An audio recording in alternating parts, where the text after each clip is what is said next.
EMS TV के सभी दर्शकों को सनत जैन का सादर नमस्कार। पूरा देश राममय है और सारे देश में भगवान राम की चर्चा हो रही है।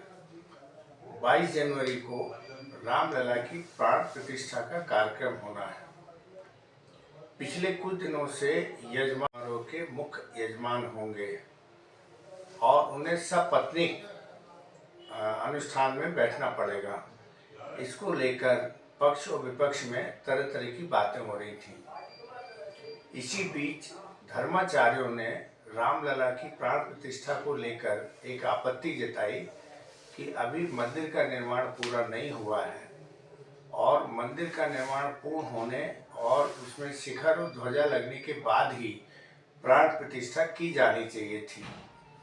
तो सबसे बड़ा विवाद इसको लेकर बनाया जा रहा था कि प्राण प्रतिष्ठा के पहले मंदिर का निर्माण कार्य पूर्ण होना चाहिए। उस पर चारों शंकराचार्यों ने प्राण प्रतिष्ठा कार्यक्रम में आमंत्रित किए जाने के बाद भी जाने से इनकार कर दिया था। दूसरा, यजमान को लेकर तरह तरह की आपत्तियां लोगों ने दर्ज कराई थी। बड़े आज सुखद की बात है कि प्राण प्रतिष्ठा का जो कार्यक्रम होगा उसके मुख्य यजमान अनिल मिश्रा जी और उनकी पत्नी उषा मिश्रा जी को बनाया गया है। यह 7 दिनों तक जो भी अनुष्ठान, धार्मिक अनुष्ठान होंगे प्राण प्रतिष्ठा के, उसमें मुख्य यजमान की भूमिका में सभी धार्मिक कार्यक्रमों को पूजा पाठ और विधि विधान का पालन करते हुए भगवान राम की प्राण प्रतिष्ठा के कार्यक्रम में मुख्य यजमान की भूमिका अदा करेंगे।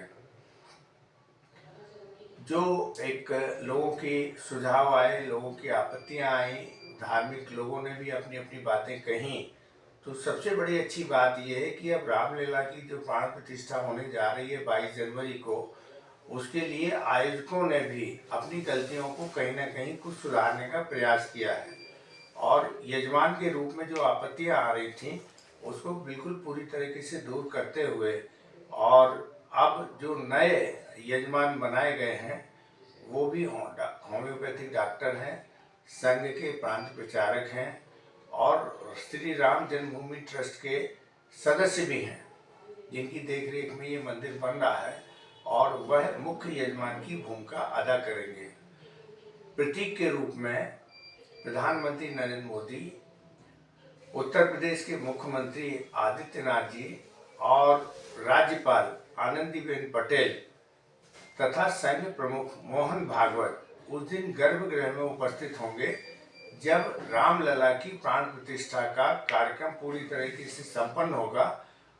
सबसे बड़ा पुण्य माना जाएगा और माना जा रहा है। अच्छी बात है कि रामलला को लेकर जो देश भर में एक उत्साह देखने को मिला है। लोगों को लग रहा, भले ये कार्यक्रम पे आरोप लग रहे हैं कि भारतीय जनता पार्टी ने 2024 के लोकसभा चुनाव को ध्यान में रखते हुए रामलला की प्राण प्रतिष्ठा का कार्यक्रम समय से पहले किया जा रहा है और इसको मंदिर पूर्ण बन जाने के बाद करना चाहिए था। लेकिन एक पक्ष ये है, दूसरा पक्ष ये है कि जैसे ही रामलला की प्राण प्रतिष्ठा को लेकर जो लोगों में जनमानस में एक उत्साह पैदा हुआ है वह सारे देश भर में देखने को मिलने लगा है। दिल्ली के मुख्यमंत्री ने 22 जनवरी को और अभी से 22 जनवरी तक लगातार हनुमान जी की पूजा और सुंदरकांड का पाठ शुरू करवा दिया है। विभिन्न राज्यों में भी पश्चिम बंगाल की मुख्यमंत्री ममता बनर्जी ने सर्वधर्म भाव सम्मेलन के तौर पर सभी धार्मिक स्थलों में 22 जनवरी को पूजा पाठ और प्रार्थना के कार्यक्रम आयोजित होंगे और ऐसा लगने लगा है कि पूरा देश धर्ममय हो गया है। सब धर्म की बात कर रहे हैं, अधर्म से हमारा नाता धीरे धीरे कम होता जा रहा है। यह एक अच्छी बात है कि यदि हमारे मानव जीवन में धर्म, लोभ, क्रोध, मोह, माया, प्रमाद की जगह यदि हम ईश्वर के प्रति आस्थावान होते हैं, ईश्वर किसी भी रूप में हो सकते हैं, तो निश्चित रूप से उसका फायदा सभी को मिलता है। रामलला की प्राण प्रतिष्ठा को लेकर तरह तरह की बातें और तरह तरह का उन्माद भी देखने को मिल रहा है। जिसकी रही भावना जैसी प्रभु छवि राखी उनकी वैसी वाली स्थिति है। लेकिन कुल मिला के सबसे अच्छी बात इसमें ये है कि सब लोग धर्म की बात कर रहे हैं और अपनी अपनी जिम्मेदारियों के हिसाब से सब लोग इस धार्मिक आयोजन में अपना जो भी कि कर सकते हैं करने की कोशिश कर रहे हैं। मैं यही कहना चाहता हूँ कि जिस तरीके से आयोजक अब बातों को समझ रहे हैं और यजमान के रूप में आज अरुण मिश्रा जी को, अनिल मिश्रा जी का जो चयन किया गया है, और वो एक अच्छी बात है। इसमें लोगों को लग रहा है कि धार्मिक आयोजन सही तरीके से संपन्न होंगे और भगवान राम का लाभ पूरे भारत को और पूरे विश्व को बहुत अच्छे तरीके से मिलेगा। यह भावना हम लोग भाते हैं और निश्चित रूप से जब विधि विधान से भगवान राम की प्राण प्रतिष्ठा होगी तो इसका फायदा भारत के लोगों को ही मिलेगा और मिलना भी चाहिए।